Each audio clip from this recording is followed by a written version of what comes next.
The first journal, Corporate Governance in Detecting Financial Statement Fraud by Fitriani and Viviana 2024.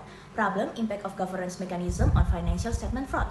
Theory, Stakeholder Theory, Method, Quantitative Analysis, and the conclusion are independent commissioners reduce fraud while institutional ownership increase it. The second journal, M-Score and C-Score for Detection of Accounting Fraud by Bhavani and Aponsa 2017. Problem, Effectiveness of M-Score and C-Score in Detecting Fraud. Theory, Forensic Accounting Tools, Method, Quantitative Analysis, and the conclusion is combining both tools improves fraud detection. The third journal, Innovative Approaches in Forensic Accounting, the Role of Data Analytics by Capo et al. 2024. Problem, Traditional methods are less effective. Theory, Data-Driven Forensic Accounting, Method, Quantitative Analysis, and the conclusion are Data Analytics and Change Fraud Detection and promotes tech adoption. Okay, for the first journal is Earning Manipulation Behavior in the Banking Industry of Bangladesh by Khatun et al. 2022. This study addresses the problem of earning manipulation in Bangladesh commercial bank.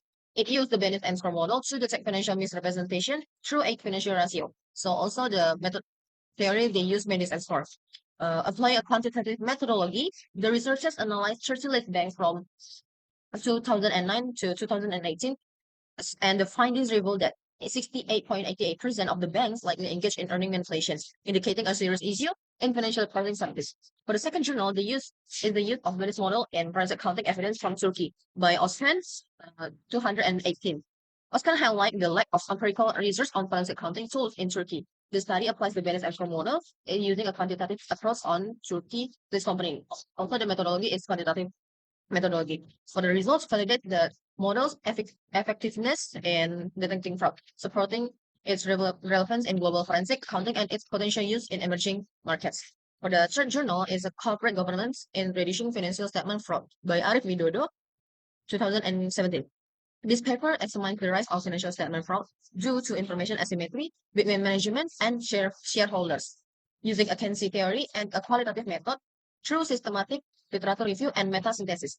The study identified 6 corporate governance mechanisms that help reduce fraud. However, it concludes that no single mechanism is sufficient, stressing the importance of an integrated governance framework. The first journal by Ken Richards and Stephen Slandry 2019, titled Financial Statements Too Good to Be True, addresses rising financial fraud and the need for practical learning methods. It applies analytical procedures, a rational method of account analysis, and the Venice M-score, a model to detect earnings manipulations. The methodology is qualitative, using an instructional case study involving real financial data. The findings show that this approach significantly enhanced students' analytical skills and their ability to detect potential fraud in real-world settings.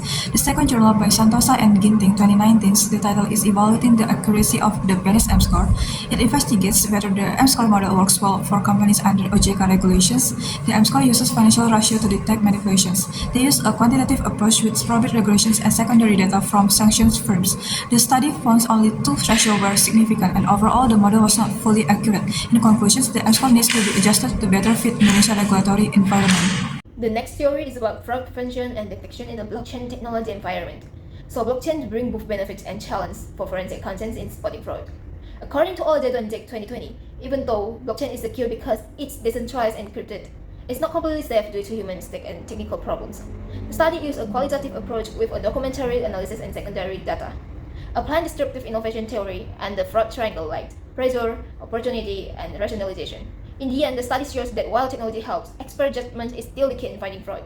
The last theory is about evaluating the accuracy of the Venice M-score model as a tool for detecting financial statement fraud by Sasetiarinya Santosa and Joseph Ginting in 2019.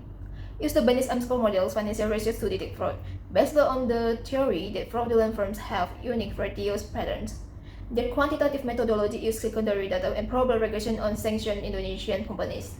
The study found the usual Venice M-score didn't really help find fake financial reports in Indonesian companies. Only IQI and TATA were useful. The model might need change for Indonesia, and more research is needed in other countries.